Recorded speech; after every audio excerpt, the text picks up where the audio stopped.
Bonjour, je m'appelle Yves Wautier-Freeman, je suis psychothérapeute certifié, formateur, superviseur. J'interviens dans des institutions, aussi en milieu hospitalier, notamment autour de certaines thématiques comme la dépression, le sommeil,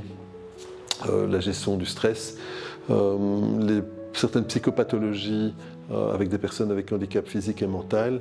Donc la dépression, c'est évidemment une tristesse de fond, c'est vraiment un état, un trouble de l'humeur qui va se développer parfois sur un fond traumatique. Nous allons, à travers cette formation, essayer de repérer les déclencheurs de cette dépression qui peuvent être multiples, vraiment de l'ordre plutôt physiologique, mais parfois aussi, par exemple avec le manque de lumière, ça pourrait provoquer des états dépressifs, mais également au niveau psychologique, à savoir des épisodes de vie, des blessures d'attachement qui vont rendre la personne plus sensible ou plus fragile, la non-intégration de certains réflexes archaïques aussi, par exemple, qui peuvent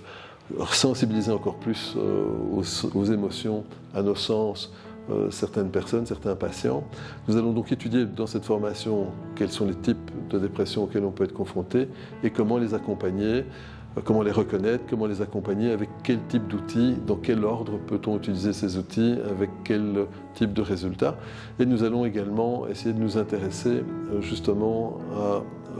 mieux peaufiner, mieux relever toutes les oppositions, tous les blocages, toutes les croyances limitantes qui nous empêcheraient de nous libérer de cette souffrance. Le public, c'est évidemment les médecins, les psychologues, les psychiatres, les personnes qui travaillent en relation d'aide, les psychothérapeutes, les coachs qui pourraient être confrontés à ça, mais également dans certaines institutions, ça peut permettre, qui accompagnerait par exemple les personnes âgées, les personnes avec justement handicap physique et mental et